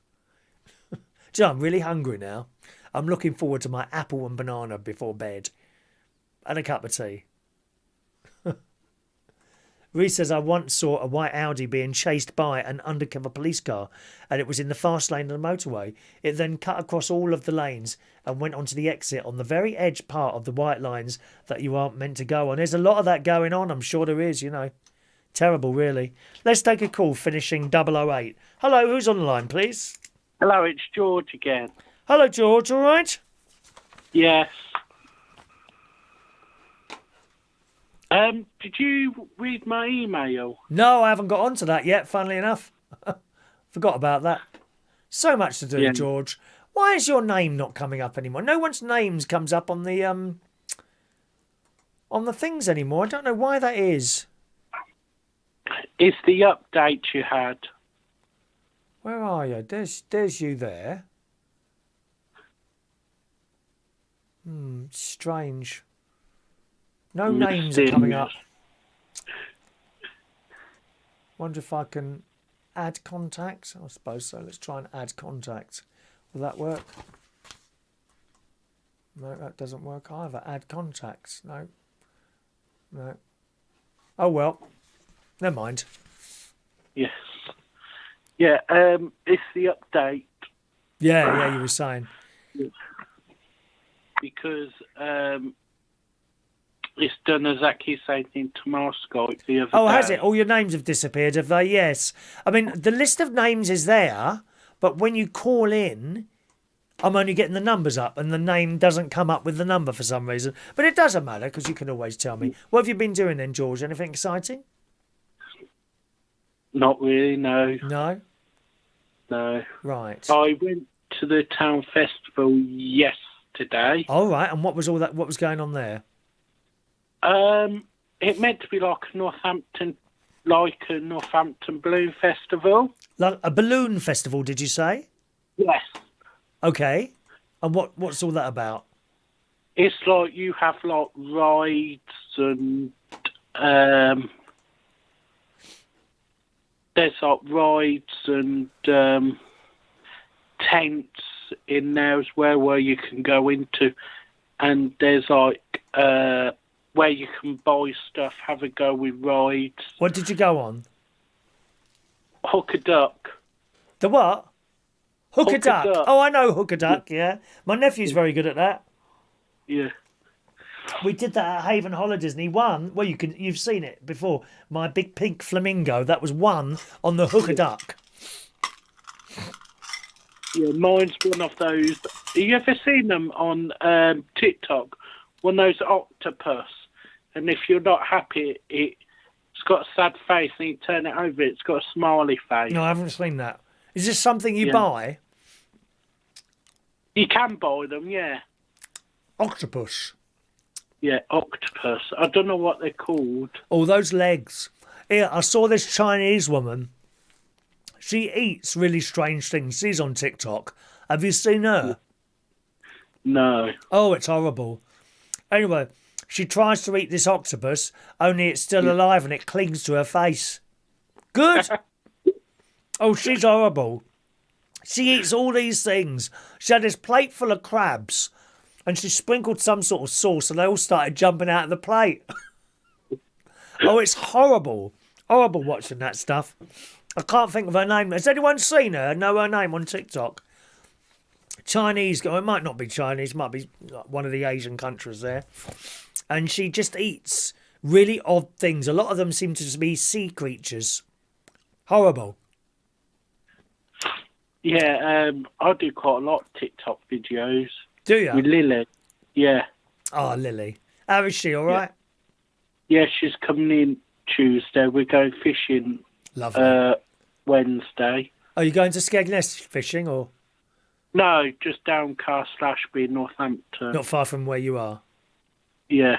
Good. Well, have a nice time, George. Thanks for calling in. And you. Hopefully this, maybe, I reckon on the next update, Skype will sort that out. Someone's mucked up somewhere. Yeah. Cheerio. Cheerio. Bye, George. There we are, George, with his weekly call there.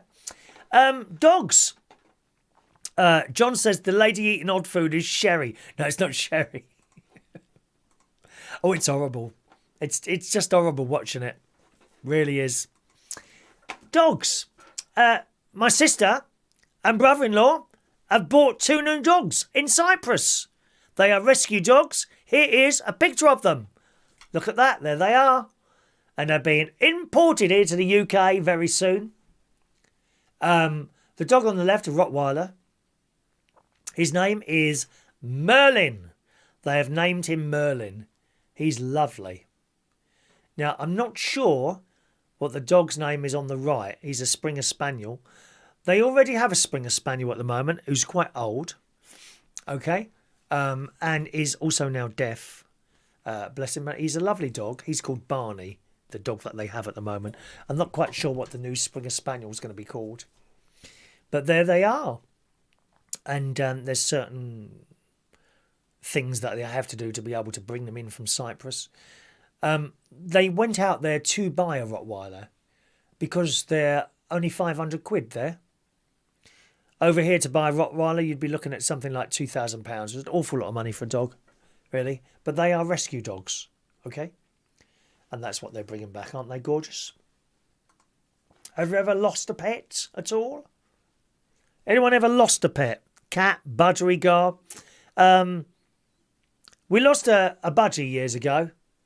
Little yellow one, it was called George. I was about 13 or 14 at the time. And we used to let him out and he'd fly around the room. And then one day, I think someone left the balcony door open and we flied around and went straight out the door and never saw him again. What was his name? George the budgie. He was yellow. Yellow budgie. Wasn't a canary. Definitely a budgie. Yellow. And he was nice. You often hear people losing pets and cats, sometimes they come home. And this one did. Have you ever had a pet that you lost? Oh, you couldn't take a goldfish out and put it in the sea, you know. Just have a little sea. Just have a swim around it, or a river for goldfish, isn't it? Just have a swim around in there and we'll collect you later. You'd never have it back again, would you? Well, the Metro reports a dog who was so spooked by fireworks that he bolted out of his family home has finally been found almost 100 miles away. Wow. He walked for 100 miles. Pets hate fireworks, don't they? They absolutely hate them. Uno ran away from its Wiltshire home in November before being found living as a stray last week. The Yorkie Shih Tzu Cross 9-month ordeal came to an end on 9 months it was away for, on July the 26th, when she was immensely happy to hear he'd been found. Oh. He ran away through terror for a hole in the garden fence. Frightening, isn't it, for pets to hear all that banging going on all the time. Teresa from Swindon was told her pet was living in Weymouth, Dorset. She explained, "I can't describe how happy I am. It gives people hope. If you've lost your dog, there's a chance that they can still come home, bless them."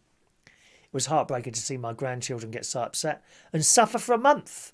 But he was absolutely fine. As he saw me, he came running up to me and licking, weren't he? Bless it. Oh. It's not clear how it managed to travel 100 miles from home. Well, they just keep going, I suppose. I wonder what he would have eaten in that time, though. Are they sort of dogs? Do they go and catch stuff? Do they? I don't know. Cats would be all right, I think. The occasional mouse or something like that. See, cats just walk into people's houses and they feed them, don't they? Like Gary here. Gary the cat. He's just got to walk in here and he immediately gets some food. He's probably out there at the moment waiting for something else. Bless. That's the dog story there. Here we go. Charlie, the Springer Spaniel that Martin and Sharon have got is called Dougal. Is it Dougal? Dougal. Yeah, that sounds right. Dougal. Dougal. There we are. That's the one on the right there. Jason Hughes, Dougal. John Parrish, Dougal. Thank you. How do you spell Dougal? D-O-U-G-L-E, I think it is. Dougal. Dougal the dog. Dougal the new dog. The new Springer Spaniel. Do you remember your first pet? What did you have first? What was your first pet? Ours was a cat called Penny, I remember. And I think she got to a fair old age. That was when I was a child. Penny the cat used to go up and down the stairs. Penny, Penny. And my first cat was a tortoiseshell, I think she was. She was brown and black. She was lovely, called Tiny. Tiny the cat. And I think I had her for about 20 years altogether. Cats can go on quite some time. Then I had a cat called JD. And then my mum's cat Katie, which you remember, they've all gone now, sadly. But at one point I had 3 here. My mate's got, I think he's got 5 actually. Yeah, there's Ralph, Lauren, Vuitton, Louis, and Coco. He's got 5 cats. Coco's a little white thing, she is, all white fur, and she's naughty. You watch her in the garden, and it's obviously she's looking for something bad to do. You can just tell. Constantly, she's got something. I must do something bad today. You can tell it in her eyes. Do you remember your first pet? What was it? We love pets, though, don't we? I've often thought about getting another one here, but it's just, when they go, it's just so upsetting. And it costs an arm and a leg to keep them going sometimes. Vet bills and all that business, or vet insurance. What about yours? Do you remember your first pet there? A story about, these girls are at it again. In the Sun. The party girls. Here we go. Reese. Let's just talk about pets again. Reese, the first one I had was 2 cats, which my parents had before I was born. One was called Ivor the cat. I was killed by a car. And one called Fred, who died of old age a couple of years ago. We also currently have a young cat called George. and a dog named Max. My mum and dad had a dog named Max. That was a spaniel. It didn't really get on with me. It didn't really like me, and I didn't like it because it didn't like me. Always growled at me for some reason. I don't know why. Dog called Max. We have some fish, and we used to have a ton of chickens. Did you have chickens? I like chickens. I think they're hilarious, chickens. They're such funny creatures. Hens. When I'm up in Lincolnshire, there's a road I cycle along, which is right next to literally there's river, bank road, right along there. And on the left-hand side are people's houses and gardens. And there's chickens in some of these gardens. Sometimes they come up to the road. And I talk to them as I'm going by. Morning, girls. As I'm just cycled past. Morning, girls.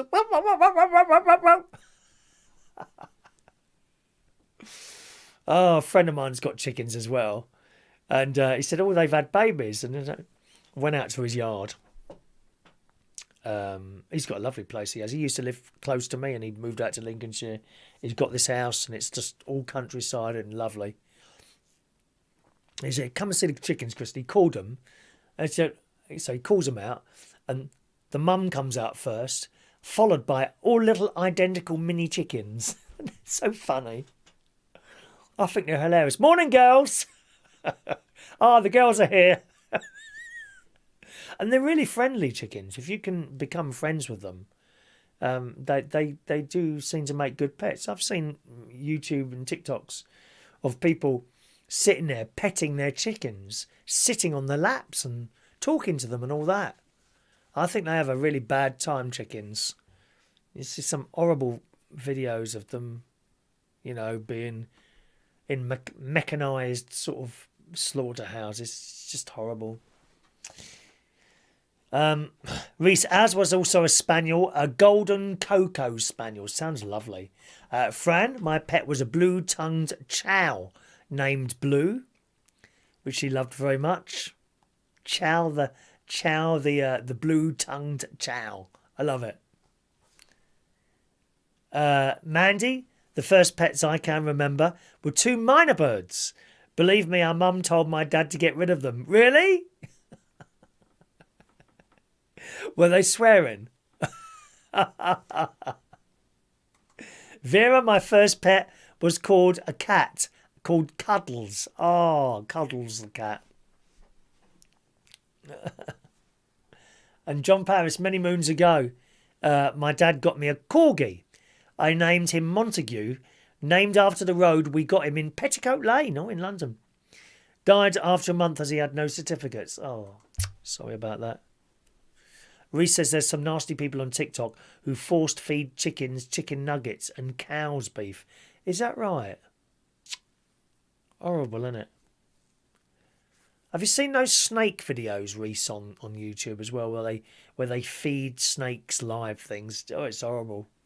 Oh, horrible. I don't like watching things like that. Not really. Okay. I think we'll do one more story here, and then we'll disappear this evening. I feel quite relaxed tonight. I feel quite relaxed sitting here tonight. New Christmas things to eat from Aldi. Wait till you see these things that Aldi are bringing out.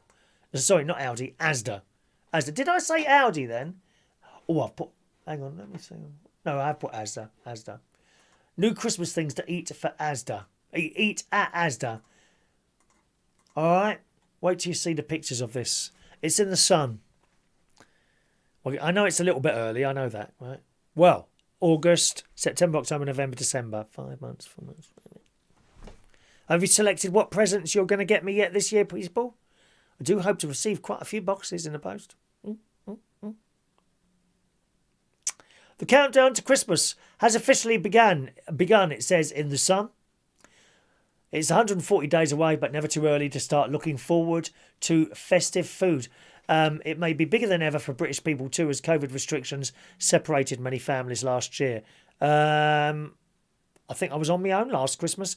I'll be honest with you, it was okay. It was all right being on my own. What I really like is waking up Christmas Day in a caravan. That's quite nice. It's because it's a bit different, isn't it, I've often said I'd go away one Christmas, celebrate Christmas somewhere where it's nice and warm, perhaps. Any of you ever done that? Gone abroad? sort of Christmas time.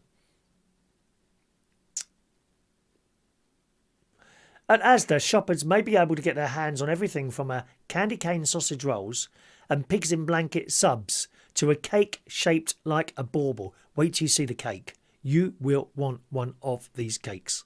Right? So the supermarket hasn't yet confirmed prices, nor said when they'll be available to buy. So we'll update that article at some point. So here comes a picture of some of these delightful looking things to eat. You ready? That's the bauble cake. Oh, let's do that first then. There's the candy cane sausage roll. Sausage, sage and onion flavour. A nice snack. That looks good, doesn't it? They look fantastic, don't they? They're cakes. The Brussels sprout cake, joined by his wife, Betty. So Betty and Bruce. Betty and Bruce. Oh, we like that one. Large Roddy, the reindeer cake. Mmm. Chocolate sponge, chocolate favoured buttercream. And that's my favourite. The bauble cake. The bauble cake. It says Asda is releasing a showstopper Christmas dessert in the shape of a bauble. It's hand moulded with Belgian dark chocolate shell with gold lustre. It's then filled, wait for it, with layers of fresh orange curd, chocolate sponge, blood orange caramel and chocolate mousse. Last year, Tesco offered a chocolate and orange maple cake decorated with white chocolate bauble for £13. So being in Asda, there it is.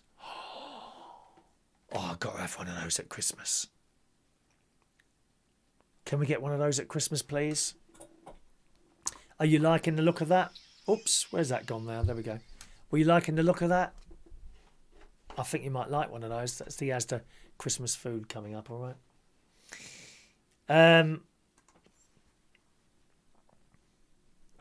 Mandy says on the subject of her two minor birds, they would have made the local vicar blush. Well, they swear. Parrots swear as well. Don't parrots? You can teach them to do sort of all sorts of swearing and all that business, can't you? Huh? Reese says, I'll try and find something to send you at Christmas. No, you don't have to do that, Reese. Don't worry about that. I might make something or no, make something if you want. Actually, there's no address to send it to. You can't really. I don't have a post box or anything like that, Reese. I don't give out my own address on it. We used to send stuff to the pub, but we found it either went missing. It went missing, or it would disappear for months, and we would find it later on. So I stopped asking people to send stuff there. Some people do still do it, actually, and it gets to me eventually, I suppose. Reese says, do you know what? I'm really hungry as well now. I'm really hungry. I'm super hungry now. That all looks so nice, and I have nothing in my bedroom. I may have to see if I can find something to eat. Oh, can't you just go down to the kitchen? Nick something from the fridge. Mum won't know, will she? Are they all in bed now? All right. Okay, gang, we're finished up today on our show this evening. Thanks ever so much for joining us. I'll be on the radio tomorrow morning, of course. There we go. And don't forget, you'll be able to get more raffle tickets tomorrow morning. There it is. Okay. Just after 9 o'clock, reachonair.com. Listen on your smart speaker as well. Whatever. If you're not doing anything tonight, my friends on the radio between midnight and 2 a.m. My good friend Mr. Alan Ross on the radio tonight. Do you know, I feel very hungry now, actually. I do feel very hungry. I might have to drop the apple and banana tonight and have some beans with pasta. Shall I do that? Shall I have the beans and the pasta? I don't know. I'll probably have the orange and the apple and banana and then not be hungry though. No, I'm going to have the apple and banana. It's your fault, that is, Reese. Telling me that you're going to look for something to eat. It's your fault. Anyway, thanks for joining us. Have a lovely evening. Another live show for you on Tuesday night at 8 o'clock on this channel.